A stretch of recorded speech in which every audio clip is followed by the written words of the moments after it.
嗨，各位家長好。今日我想同大家研究下，究竟乜嘢方法學習數學嘅加減數係最容易嘅，係數學最基礎嘅加減數。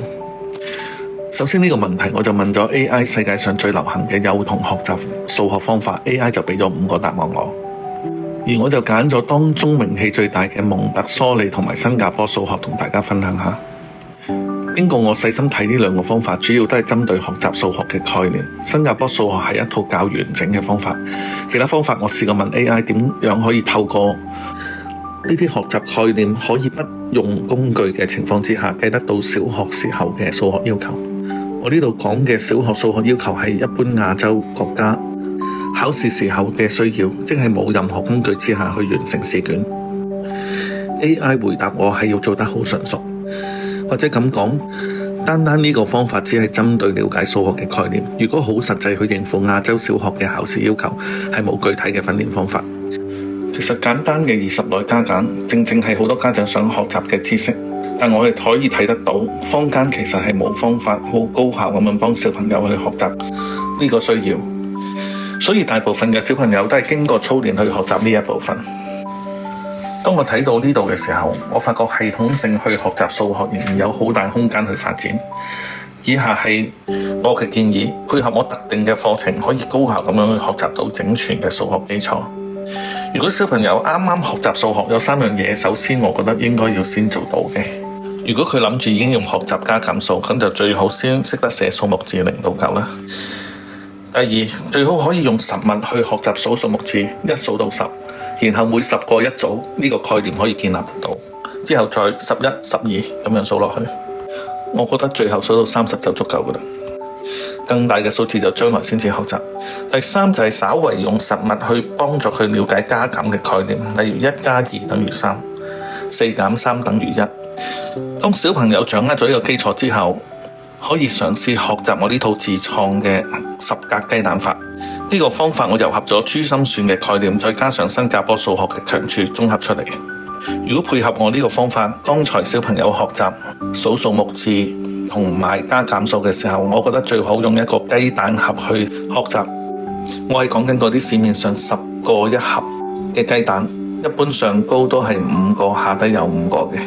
喺呢度我必須要強調，個人認為珠心算其實係世界上最強嘅基礎學習方法。依家呢個10格雞蛋法只可以排第2，但係好嘅珠心算學習效果必須要有好嘅課程同埋有好嘅老師，唔好嘅課程只會帶你越走越遠，令到小朋友冇興趣去學習數學。我而家講緊呢套嘅10格雞蛋法，我相信已經係除咗珠心算之外最容易幫到大家去學習到20內加減嘅心算。我呢套10格雞蛋法係參考咗一個無意中發現嘅學習方法，叫做10格陣。根據網上嘅資料，呢個係西方發明嘅一個方法，但係有關佢嘅目標同教材就好模糊。為咗錄製今次嘅視頻，其實我都參考咗好多亞洲唔同國家或者地區嘅教材。我發覺佢嗰啲教材裏面都有呢個10格陣嘅影子，但係都唔完整嘅。而我喺國內揾到一套10格陣嘅教材，我都訂咗返嚟。咁但係好可惜，我見到佢裏面所示範嘅應該係錯誤嘅。呢樣更加激發我要更加有決心去將呢套教材寫好。喺後面嘅視頻我就將呢個方法整體嗰個概念教俾大家。家長如果細心聽，係可以根據我嘅指示教導小朋友嘅。依家我就簡單示範下呢個10格雞蛋法實際係點樣去學習。第一步，我哋首先要學習雞蛋法嘅擺法。一個有規律嘅排列係會令到我哋比較習慣點樣去學習。所以喺我嘅設計裏面，個雞蛋擺法就係我按照我而家呢個圖嘅次序，由第1個雞蛋排到第10個，從左到右，然後上高一行滿咗之後就排下低嗰一行。按照呢個設計，如果3個雞蛋嘅時候就係咁樣，呢個係代表3；7個雞蛋嘅時候就係咁樣，呢個代表7。呢個雞蛋法如果要學習得好，小朋友應該有2個數嘅組合要比較熟悉。第一個係5嘅組合。我哋可以利用雞蛋嘅第1行去練習。其實5嘅組合只係有2個，第一個就係4加1等於5，或者1加4啦，調轉。另外一個就係3加2等於5，或者2加3等於5。另外一個組合就係10嘅組合。簡單講，我哋亦都係利用成個雞蛋盒，俾小朋友去明白5加5等於10，6加4係等於10，7加3亦都係等於10，8加2係等於10，9加1等於10。簡單講，當個盤擺咗8隻雞蛋嘅時候，佢係應該有2個空格；擺咗9隻雞蛋嘅時候，係有1個空格。當小朋友熱身完呢個遊戲嘅時候，係可以正式學習加減數嘅。呢個雞蛋法整體嚟講嘅概念係參考新加坡 CPA 嘅方法，所以第一個階段我哋只會利用實物去俾小朋友領會加減數實物裏面點樣去展示。呢個課程係設計俾小朋友掌握到基礎加減數，所以答案會去控制20內。首先我哋係計10之內嘅加減數，例如3加2。用雞蛋盒去示範，我哋首先係放咗3個雞蛋入去，然後再補進2個，咁我哋見到第一行係滿咗。諗翻我哋最初要小朋友記雞蛋嘅位置，呢個位置係5個，所以我哋唔需要數嘅，只需要幫助小朋友記熟每個位置係有幾多個雞蛋就得啦。好啦，然後我哋咧就設計另一條數係4加3，我哋亦都係首先擺低4個雞蛋啦。然後順住次序加3個雞蛋入去，咁我哋就見到個答案係7呢個位置，咁所以個答案就係7啦。跟住我哋示範簡單嘅減法，例如5減2，我哋首先放5個雞蛋入去啦，然後攞走2個，呢個就係減數。咁小朋友要熟習就知道呢個答案係3，並唔需要數嘅。跟住我哋再做一條7減3，首先我哋將7個雞蛋擺入去，然後攞走3個。記得擺雞蛋同埋攞雞蛋都按照我講嘅次序去做，咁樣小朋友係更加容易掌握到個規律嘅。咁我哋睇到個答案就係4啦。跟住就係20內嘅加減。咁20內嘅加其實係有2個可能性，第一個係2個單位數，另一個可能性係1個雙位數加1個單位數。咁我哋示範咗第一個可能性先。好，首先係8加7。喺度我提一提家長，亦都可以教翻小朋友，2個加數次序唔同，答案係一樣嘅，即係8加7同7加8係一樣嘅，所以我哋可以按照嗰條題目去做唔同嘅選擇。當運作嘅時候，我哋最好將大嘅數擺喺前面，咁即係話8加7，我哋將8擺喺前面，咁8嘅雞蛋盒就放喺上高，然後7嘅雞蛋盒就放喺下底。做呢條數嘅時候，我哋就需要運用我哋學過10嘅組合。咁我哋知道8嗰個雞蛋盒只係欠2隻雞蛋，於是乎我哋就喺下低7嗰度搬2隻雞蛋上去。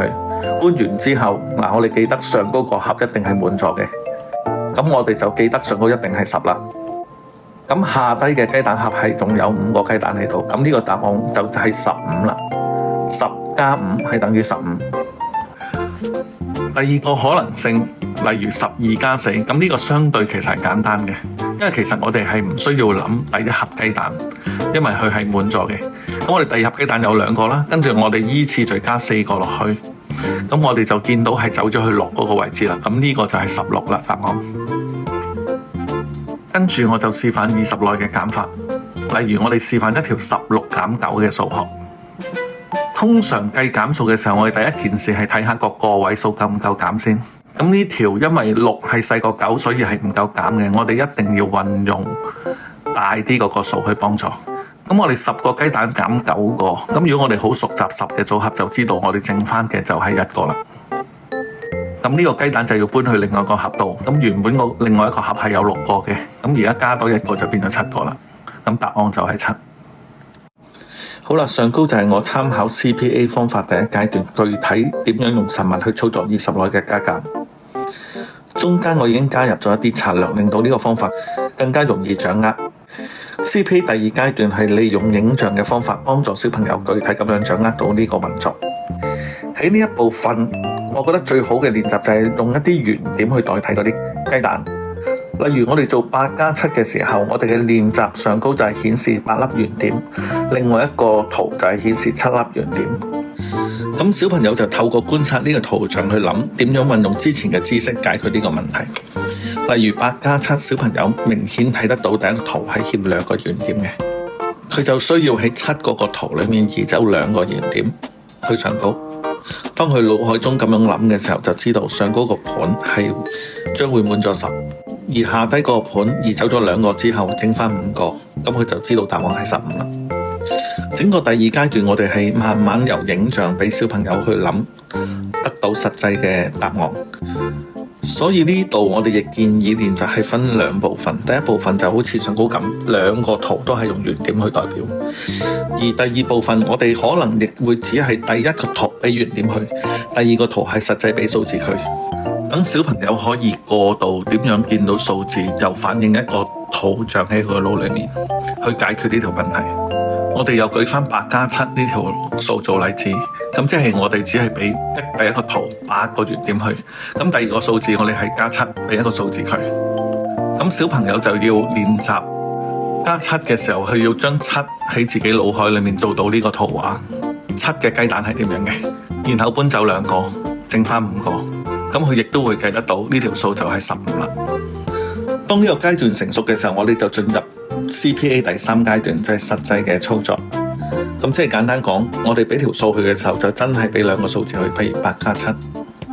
咁小朋友首先就要諗第一個8嘅數字，佢需要2粒雞蛋去填滿。咁跟住去建構第二個圖畫7嘅數字，搬走2粒雞蛋，得翻5粒雞蛋。咁只要呢個過程佢係純熟嘅，佢就知道答案係15啦。例如做20內加減嘅時候，12減8，小朋友就要構思，首先2盤雞蛋，第一個係10滿咗嘅，第二個係2個。咁佢知道2係細過8係唔夠減嘅，所以佢第一個數減嘅一定係攞10個雞蛋去減8，剩翻2個。跟住諗下另一個盤亦有2個，咁2個雞蛋加2個雞蛋就係4啦。呢個就係答案4。其實雞蛋法處理呢一條數仲有另一個做法，呢個喺新加坡數學裏面都好常見嘅。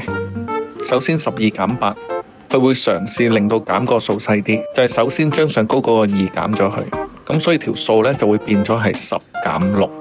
咁10減6，如果大家對於10嘅組合好熟嘅時候，亦都好快知道個答案係4啦。呢兩個方法各有好處，但係小朋友適合選擇一個方法之後就長期使用，熟能生巧。各位家長，今次嘅雞蛋10格陣就示範完畢。我相信大家仔細按照我嘅教導係可以教得識小朋友嘅。